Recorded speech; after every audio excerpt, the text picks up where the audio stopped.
Como lidar com as questões, desafios, crises societárias em uma empresa. Todo negócio é desenvolvido, encapsulado em uma entidade que a gente chama de empresa. Para o direito, essas empresas são desenvolvidas em ficções jurídicas, em pessoas jurídicas que a gente chama de sociedades. Essas sociedades podem até ser unipessoais, a lei brasileira prevê assim. Mas aqui a gente quer tratar de sociedades compostas por relações, normalmente humanas, relações entre duas pessoas físicas. Também essas sociedades podem ser compostas por relações entre pessoas jurídicas, quando os sócios ou acionistas são empresas também. Mas no fundo, lá na origem, sempre vai existir uma relação humana conduzindo aquela sociedade, portanto, conduzindo a empresa, portanto, desenvolvendo o negócio. Para pensar na jornada societária, em tudo que está contido nessa questão de desafios nas relações que desaguam em crises societárias, a gente quer passar por pelo menos 4 etapas. A primeira, a pergunta: por que eu tenho um sócio? Ou por que eu preciso ter um sócio? A segunda etapa é a gente pensar, uma vez que eu tenho um sócio, ou devo ter um sócio, ou preciso ter um sócio, como eu faço para evitar que essas crises aconteçam? Mas uma vez essa crise acontecendo, numa terceira etapa, é pensar como resolver, quais são as formas de solucionar uma crise societária que está instalada. E numa quarta e última jornada, pensar qual é a consequência de uma crise societária para a empresa, para o negócio. Olhando pelo primeiro aspecto, por que ter um sócio? A gente pode pensar o porquê de se ter um sócio por no mínimo 3 perspectivas. A primeira perspectiva é a perspectiva da ideia. Supondo que o empreendedor tenha uma ideia e queira desenvolver um negócio, ele pode se deparar com um dilema como: eu preciso de capital. E, portanto, o sócio será aquele que vai aportar, vai trazer capital para a empresa, para que essa empresa desenvolva um negócio que contém a ideia do empreendedor. É o sócio investidor. Ainda no campo da ideia, pode ser que esse empreendedor que queira desenvolver essa ideia precise de alguém que ombreie o trabalho. Precisa então de um sócio que também traga trabalho, não apenas ou não somente ou nem tanto capital, mas sim todas aquelas habilidades que são importantes para o desenvolvimento da ideia. É aquele sócio que complementa a empresa com uma competência que o empreendedor ou o dono ou com quem a ideia nasceu não tem. Então, o porquê de se ter um sócio no primeiro viés é esse viés da ideia. Ou a ideia precisa de um aporte financeiro para ser desenvolvido, e eu tenho então um sócio investidor, ou ela precisa de desenvolvimento, de apoio no desenvolvimento, então eu tenho um sócio que aporta trabalho. Um segundo aspecto do porquê se ter um sócio já é o aspecto do próprio negócio em si. Pode ser que o negócio já esteja em andamento, e aí ele se depara ou com uma necessidade de expansão, até para a própria sobrevivência, e de novo ele pode precisar de um ingresso de um sócio que traga recursos para suportar essa expansão, de novo figura do sócio investidor, ou, por exemplo, esse negócio que já está em andamento necessita de uma estratégia para o crescimento. E aí pode ser saudável o ingresso de um sócio que, nem tanto pelo recurso, mas pelo que ele traz em termos de redes de relacionamento, em canais de distribuição, canais de execução, se for, por exemplo, um serviço, ou qualquer outro aspecto estratégico que, uma vez que esse sócio entre na empresa, o negócio cresce também. Não tanto pelo capital, mas sim pelo que o sócio traz em termos estratégicos. Um terceiro aspecto do porquê eu devo ter um sócio pode ser para resolver uma questão de governança. Normalmente, quando crises societárias estão instaladas, o ingresso de uma terceira parte, o ingresso de um sócio, é útil para resolver os dilemas societários que aqueles sócios atuais não conseguiram superar entre si. Ou mesmo para dar saída a um sócio que está descontente com a empresa ou cuja relação está colocando em risco a continuidade do negócio. Mas uma vez que eu pensei o porquê eu devo ter um sócio, ou porquê eu tenho esse sócio, surge então uma segunda pergunta: como fazer para não ter problemas na sociedade? Existe um professor que diz que a melhor forma para você não ter problemas na sociedade é você não entrando nela. E aí são algumas crenças limitantes. Crenças limitantes no sentido de, você já deve ter ouvido essa frase, quem tem sócio tem patrão, ou eu nunca vou ter sócio porque é a pior coisa do mundo. Mas será que é? Para não ter problemas numa sociedade, e talvez não ter problema seja uma palavra muito forte, porque como se trata de relação humana, as divergências são naturais, os pensamentos são sempre multiformes. Existem alguns mecanismos que podem ser colocados em prática para pelo menos mitigar os problemas de crise. Bom, se a primeira forma de não ter problemas numa sociedade é não entrando nela, significa dizer que todo ingresso em um negócio, em uma empresa, em uma sociedade deve ser exaustivamente avaliado por quem está ingressando, mas também por quem está recebendo aquele ingressante, aquele sócio que ingressa. Ou seja, todo o negócio, toda a gestão, todas as pessoas envolvidas, tudo deve ser submetido a um escrutínio para que a pessoa, que o sócio que ingressa ou que os sócios que estão recebendo aquele ingressante possam perceber se a relação tende a ser positiva ou não. Alguns fatores podem ser percebidos na largada e essa sociedade pode ser descartada desde o início. Daí porque a fala daquele professor que diz que a melhor forma de não ter problema numa sociedade é não ingressando nela. Ou seja, avaliar criteriosamente o momento do ingresso. Mas uma vez decidido o ingresso na sociedade, uma forma de se evitar crises societárias é discutindo também a exaustão um acordo de sócios, ou um acordo de acionistas.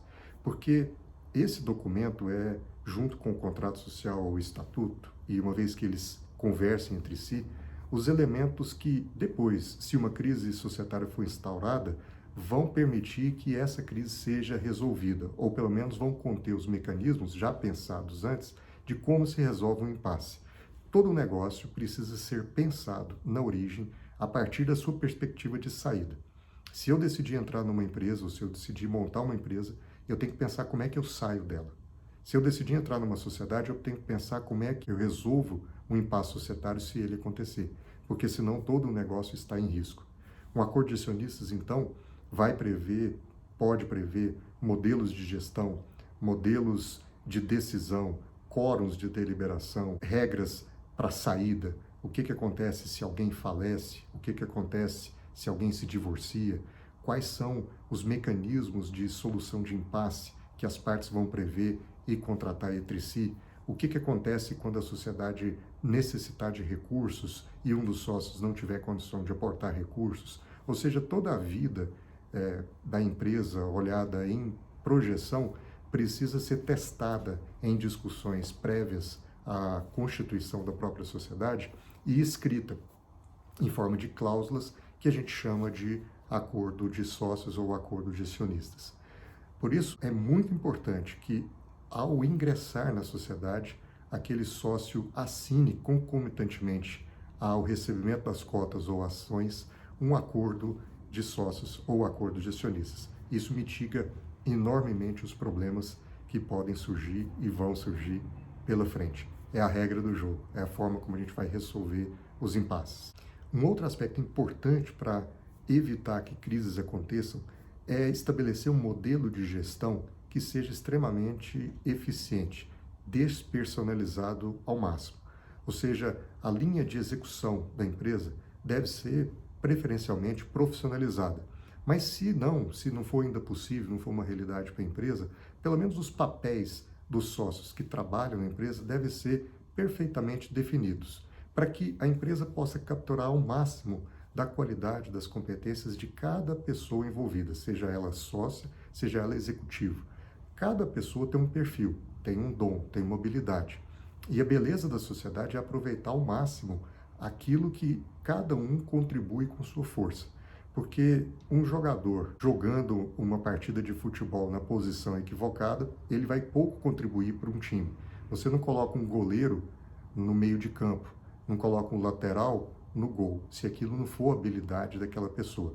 Então, organizar de forma sistêmica e organizar de forma harmônica uma relação societária ou uma relação de execução de gestão é uma das chaves para que a empresa possa ter perpetuidade. Um outro aspecto é priorizar decisões colegiadas.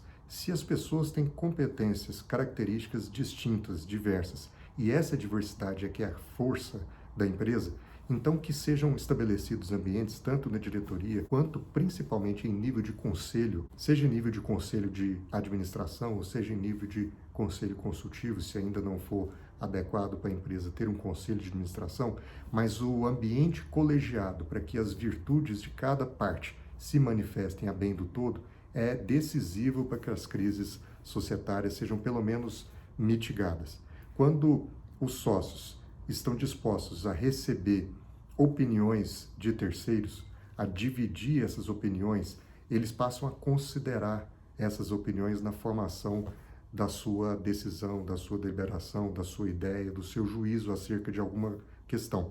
E aí, se esses sócios estão com a mente aberta para receber, por exemplo, críticas à própria ideia, o ambiente colegiado vai permitir que essas ideias sejam testadas e, eventualmente, colocadas em xeque, colocadas em discussão, e sejam, a partir dessa balança que se cria, dessa aferição na relação que transborda a relação societária, seja buscado o melhor interesse da empresa, a melhor decisão, a melhor estratégia, o melhor rumo para que a empresa caminhe. É sempre bom ouvir crítica e é sempre bom testar as nossas ideias em ambientes colegiados. Enfim, como não ter problema numa sociedade tem muito a ver com a implantação do que a gente chama de governança corporativa. A partir das regras de um acordo de acionista, a instalação de uma diretoria com ambiente colegiado, com competências complementares e a implantação de conselhos, para que a estratégia da empresa, que a relação societária seja sempre tratada em um ambiente multiforme, com várias formas, apesar de unitário, com um só objetivo, que é o melhor interesse da empresa. Bom, mas aí vem o terceiro aspecto. Uma vez instaurada a crise societária, como resolver o problema? Na minha experiência, deve ser a sua também, isso é o mais comum. São as sociedades que enfrentam em algum momento da sua vida crises, divergências, discussões, desalinhamentos. Aquilo que começou um casamento perfeito lá atrás, de repente vira um pesadelo. E nessa hora, se isso não for devidamente tratado, o negócio todo pode ir por água abaixo. Mas como tratar essas questões? Qual é a melhor forma de tratá-las? A primeira forma de tratar essa crise societária é se valer dos mecanismos contratuais que deverão ter sido previamente estabelecidos no acordo de sócios ou acordo de acionistas, juntamente com o contrato social ou estatuto da empresa. Porque aqueles mecanismos, se foram pensados adequadamente, provavelmente vão endereçar a solução dessa crise societária. Mas o que acontece quando a empresa não tem esse estatuto, esse contrato social que prevê bons mecanismos e os sócios ou acionistas não criaram essas regras em acordos de sócios ou de acionistas? Esse é o problema mais comum. São as empresas que não têm um planejamento societário e aí, quando a crise se instaura, não há mecanismos contratuais para a solução. Nessa hora, não adianta. Os sócios precisam perceber que, se o diálogo já não existe mais, eles precisam de terceiras pessoas para poder fazer ou a mediação ou para conduzir a negociação dos pontos de conflito. Contar com um mediador, alguém que possa, de forma neutra e o mais isento possível, ponderar os aspectos do lado A e do lado B e tentar extrair aquilo que é uma solução que é benéfica para ambas as partes, apesar de um ceder um pouco, o outro ceder outro pouco, mas alguém que consiga conciliar os interesses, é extremamente útil. Se isso for feito, então, de forma colegiada, melhor ainda. Se a mediação não for possível, se a crise estiver muito extremada a ponto de ambas as partes não conseguirem confiar em uma só pessoa, então entra em campo um outro elemento importantíssimo, que é a negociação. É preciso que os acionistas entendam que a pior solução é a judicialização do conflito, porque é um ativo que eles têm que preservar. Ou é a trajetória de vida, ou é o legado, ou é todo o patrimônio que foi construído na empresa até ali, que está em xeque a partir daquela crise. E isso precisa ser preservado ao extremo, e a judicialização do conflito é a pior saída, ou pelo menos deve ser a última das saídas. Então, se não é possível a mediação, que então os sócios abram um canal de negociação. Se essa negociação não é possível diretamente, porque provavelmente as pontes foram rompidas, se a crise societária se instaurou, então que cada um dos sócios envolvidos no conflito eleja, nomeie um representante para ser o negociador dos seus interesses. É preciso estar aberto à negociação para que possam ser resolvidas as diferenças. As diferenças acontecem porque os interesses desalinharam. E não existe o certo nem o errado. Existem simplesmente interesses que desalinharam. Porque se as partes foram sócias no início, provavelmente os valores se alinharam no princípio. Mas os interesses divergem. Divergem em função do tempo, da idade, das expectativas de cada um. Todas essas questões podem realmente ser diferentes de quando as partes se associaram no princípio. E é preciso compreender essa dinâmica, tanto das relações humanas quanto da empresa. E por isso, a utilização de uma terceira parte como negociador desses pontos é útil, porque essa terceira parte vai poder ser um aconselhador, um conselheiro daquele seu cliente sobre os aspectos de divergência, buscando, a partir desse primeiro filtro, endereçar apenas aquilo que realmente precise ser negociado e tratado com a contraparte. Uma última forma de resolver, não somente essa, é apenas o que eu vou tratar aqui, a crise societária, é o M&A. Porque em alguns momentos a crise é tão forte, os interesses são tão divergentes, que pode ser que a melhor saída seja trocar de sócio. E aí volta aquele aspecto que eu abordei no início de por que alguém se torna sócio. Às vezes a crise instaurada é uma oportunidade para que aquele sócio que não deseja mais permanecer na sociedade venda sua participação, se não para o próprio sócio atual, com quem ele divergiu, para uma terceira parte, ao mercado. E aí os fundos de investimento, por exemplo, entram bastante nessa situação ou nesse ambiente de crise societária, dando saída para aquele sócio divergente. Ou mesmo um comprador estratégico, às vezes essa participação de um sócio que divergiu é aquela que vai ser adquirida por um investidor estratégico que queira entrar na sua empresa. Então deve ser considerada a venda, ainda que a venda total. Porque se a gente parar para pensar, quando você tem uma empresa, você tem 100% dos seus ovos numa cesta só, supondo que você tenha uma só empresa. Portanto, se a crise societária se instaura, todo o seu patrimônio pode estar sendo colocado em risco. Às vezes o desapego à empresa é uma das formas de resolver, porque às vezes quem divergiu não quer sair sozinho, não quer vender a parte dele, mas topa se todos venderem. E aí a venda de empresa muitas vezes vem nesse contexto de um impasse societário, em que então todos os sócios têm ali separadas as suas participações pela venda e cada um cuida do seu dinheiro da forma como preferir e quiser. E por fim, amarrando todo esse raciocínio, é preciso ter consciência de que a crise societária pode destruir a sua empresa. A primeira consequência dessa crise societária, ela é pessoal, é uma frustração pessoal. São objetivos de vida que foram frustrados, são frustrações com o comportamento da outra parte, são decepções com a postura de quem você divergiu. Todas essas questões aí são questões humanas, trazem uma dor. Então aquele sonho da empresa pode virar um pesadelo a partir da crise societária. Essa é uma primeira consequência. Mas não só isso. Talvez o mais importante seja a destruição de valor que a crise societária gera. Porque no momento em que os sócios estão desalinhados entre si, muito provavelmente as estratégias da empresa estão absolutamente comprometidas. Porque dependendo do critério de deliberação, ou quem manda, quem toca certa área, ou como a deliberação numa assembleia, numa reunião de sócios vai ou não acontecer, ou como é que isso se dá no ambiente do conselho, nós podemos ter impasses a partir da crise societária que desagam na gestão, na condução, na estratégia da empresa. E aí algumas coisas ficam congeladas, alguns caminhos de expansão ficam inviabilizados, alguns produtos que poderiam ser lançados, alguns clientes que poderiam ser conquistados, algumas coisas que deveriam ser discutidas no ambiente societário simplesmente não encontram ambiência para que essa discussão ocorra de modo saudável e a empresa perde força e, portanto, há uma destruição de valor. Na minha experiência, eu já vi isso acontecer várias vezes.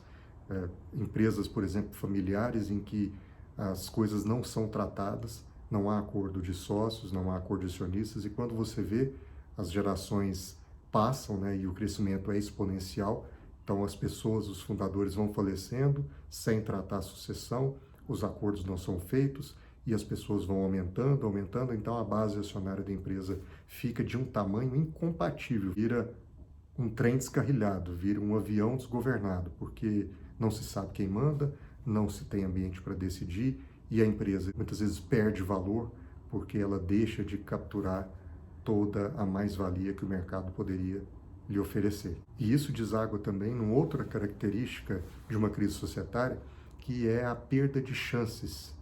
Às vezes, chances de fusão, às vezes chances de aquisição de algum negócio, às vezes chances de abertura de um novo negócio ou de filiais em outras regiões, captura de outros mercados.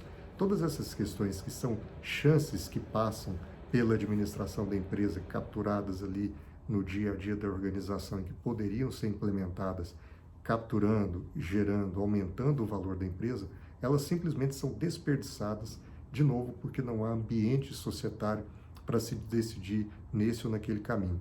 E aí os sócios, às vezes, trazem um impasse que muitas vezes é bem pelo aspecto emocional e pessoal. Se a ideia não for minha, eu não aprovo porque a ideia foi dele. As decisões passam a ser emocionais e não racionais, a empresa perde chances de mercado. Uma última consequência que eu queria comentar é a sucessão das pessoas, a sucessão dos sócios acionistas, que fica, nesse contexto, catastrófica. Se já é difícil administrar a relação, que agora entrou em crise, mas com quem eu fui sócio durante muito tempo e muitas vezes tive uma relação proveitosa durante certo período, quanto mais difícil será dos meus herdeiros ou dos herdeiros dessa pessoa. Se essas crises societárias não são devidamente tratadas, provavelmente há uma destruição de valor para gerações seguintes. Provavelmente não serão os sucessores aqueles que vão resolver uma crise societária não tratada por mim, pela minha geração. E, portanto, um dos maiores riscos da continuidade da empresa é exatamente a crise societária que se instaura. Não somente para a continuidade da empresa, mas para a perpetuação daquele patrimônio nas gerações seguintes, através da sucessão familiar. Então é isso, pessoal. Aqui foi só uma pincelada de alguns dos aspectos que envolvem as relações societárias, essa jornada do empreendedor através de um bicho que se chama sociedade, quais os desafios que ele enfrenta, quais os mecanismos que poderiam ajudar a enfrentar essas crises e quais as consequências dessas crises se não tratadas.